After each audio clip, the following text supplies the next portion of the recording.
We have known for quite some time that version 4.4 is giving every player a free 5-star selector, letting you choose between Gilgamesh or Archer. Since every account will have access to one of them, it's worth taking a closer look at how they compare and which one is actually the better pick for your account. So today we are going to revisit how Archer has aged since his release, whether his eidolons are still worth investing in, and then let's talk about Gilgamesh next.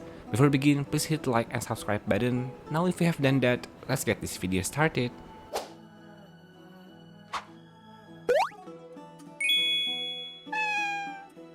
Okay, let's start with Archer. At this point, he really does not need much introduction. He's basically the poster child for free-to-play accounts. When everyone received a free copy of Archer, he instantly gave a huge number of F2P players the ability to clear endgame content, simply because of how incredibly strong he was. For a long time, Archer was unquestionably the best hunt character in the game. Even today, he's still an excellent unit, although there are a few things worth mentioning. When Archer first released, not everyone could actually make full use of him. The biggest reason was how heavily he depended on Sparkle to reach his maximum potential. A huge part of Archer's comeback at the beginning of Panacardia happened because of Sparkle's Nova Flare, combined with the free Sparkle selector. Suddenly, almost everyone who wanted to play Archer finally had everything they needed to make him shine in the endgame. It's honestly impossible to overstate just how much Archer influenced the meta. Let's say the game has changed quite a bit since then. Nowadays, there are plenty of powerful archetypes to invest in. Veteran players often already have well-developed teams built around Remembrance, Break, Elation, Finance, and several other strategies. Because of that, there's a good chance many other accounts are not even using Archer in the current endgame anymore. So while Archer is still undeniably powerful, he's no longer the kind of character that automatically improves every account just by being added to it. With that said, Archer is about to receive a pretty significant upgrade in version 4.4, with the arrival of Rin Tosaka.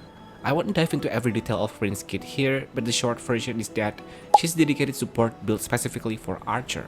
She makes his gameplay much smoother by constantly refunding skill points through their joint attack during his own turns, while also providing him with a variety of powerful stat buffs simply by being on the team. Rin can even be played in a fully skill point positive setup while gradually building toward incredibly powerful burst attack whenever you need it. Now, unlike Archer, Rin obviously is not free, but if Archer is already one of your main DPS, and you are planning to continue investing in him, then pulling Rin and using your free selector to further strengthen Archer is honestly a very solid plan. Archer team with Rin can absolutely compete with many of the strongest teams in the game, especially in content that favors their playstyle. More importantly though, the biggest advantage of this team is accessibility.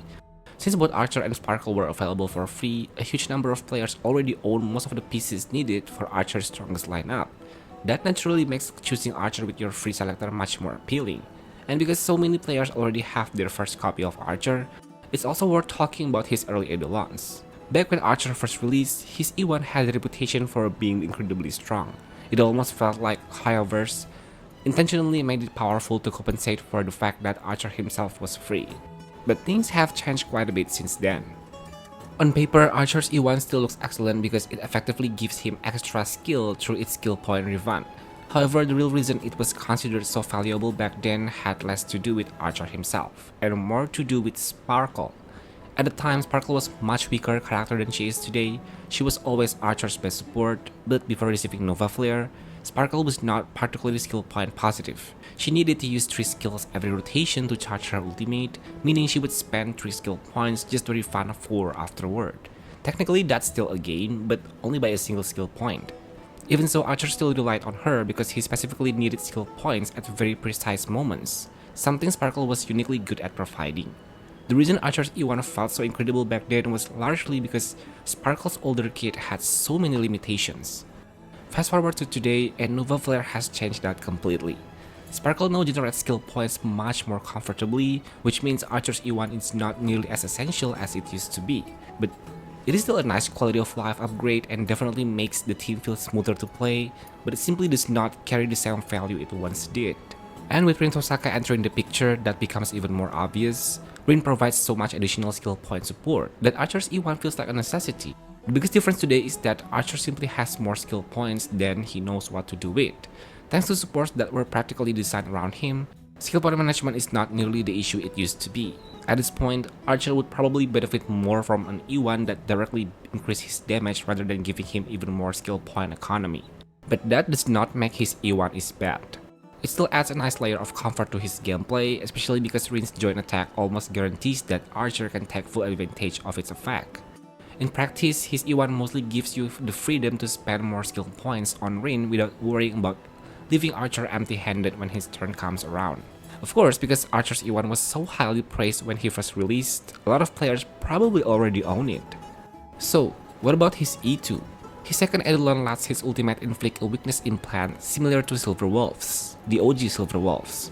On paper, that sounds incredibly powerful, but in actual gameplay, it's a little less impressive than it first appears. The biggest issue is that the weakness implant only affects a single target, and it's tied directly to his ultimate. Since Archer has to spend several skills just to build enough energy for that, a large portion of his damage often happens before the weakness implant is even applied. That becomes especially noticeable in fights where there are multiple important enemies that Archer wants to eliminate quickly. In those situations, not all of his attacks actually benefit from the implant. There are certainly encounters where the E2 feels much better. For example, in Apocalyptic Shadow, where the focus is usually on bursting down one major boss, the weakness implant is much easier to take advantage of. Still, it's worth remembering that there are plenty of situations where his E2 can feel a bit awkward simply because it depends on his ultimate being available. There's another reason it isn't quite available anymore. Back when Archer released, the 20% res span from his E2 was much bigger deal. Today, however, Sparkle's Nova Flare already provide 10% res span, while Rin adds another 15%. Because of that, Archer's own res span is not nearly as impactful as it once was. Of course, extra res span is still a damage increase, so nobody's going to complain about having more of it. It's just interesting to see how both Archer's E1 and E2 have gradually lost some of their original value as newer supports have been released.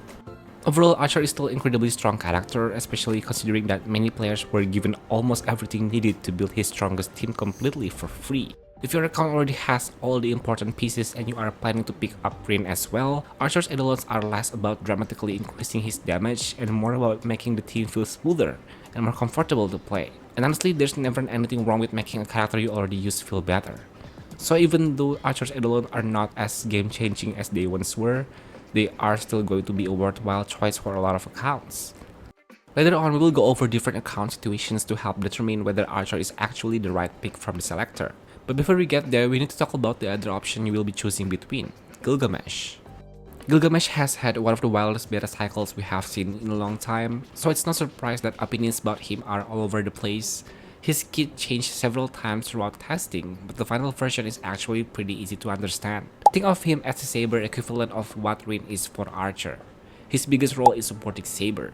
Simply by being on the team, he provides her with multiple buffs, and he also unlocks a joint attack that helps smooth out her rotation by generating additional energy. In many ways, he fills the exact same role that Rin does for Archer. So why is there so much doom posting around Gilgamesh? The biggest reason is that the version we ended up getting is weaker than some of his beta. That said, let's separate the facts from the exaggeration. Is Gilgamesh a terrible character? Absolutely not. Will he struggle to clear endgame content? Also no.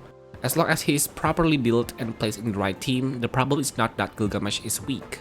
The real issue is that his overall value is relatively low, and that's what makes him difficult to recommend. It has nothing to do with his ability to clear content, instead it comes down to opportunity cost. The timing of his release could not really be worse. He's arriving in the same patch as Rin and Himeko Nova, and both of those characters offer much higher value for the average player. Rin's team is extremely accessible because so many players already own Archer and several of his best teammates for free.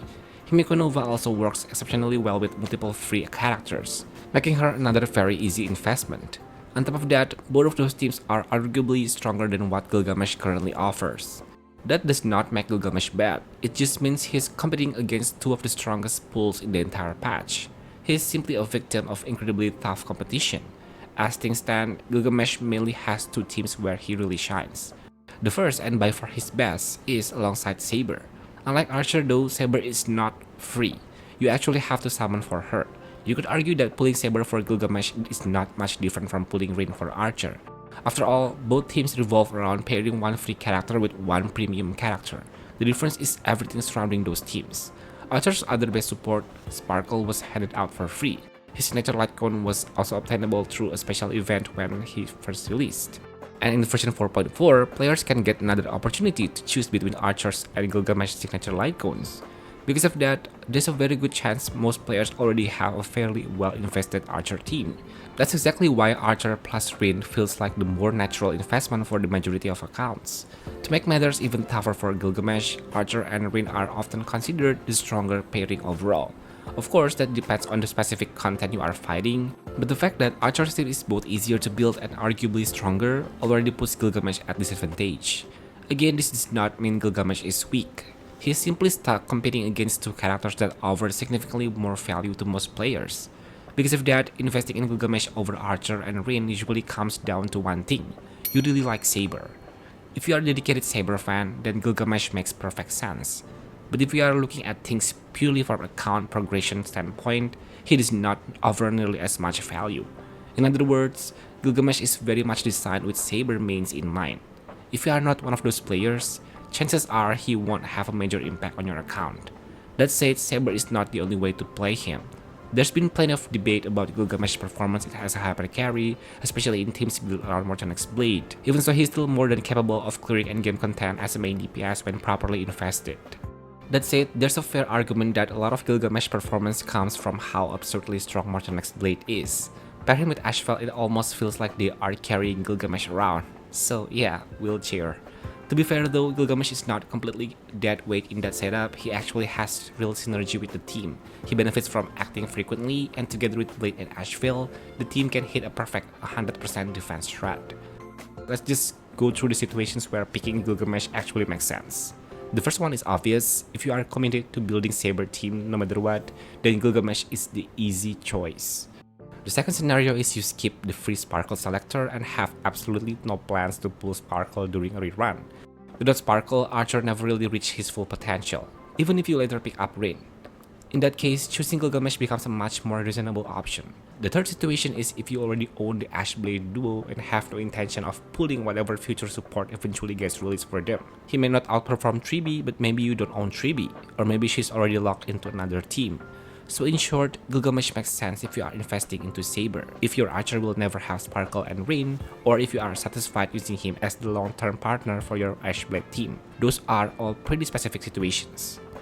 If your account does not fit into any of those categories, I would almost always recommend taking Archer instead. So that's all for today's Archer and Gilgamesh comparison. So who are you going to pick up in the end?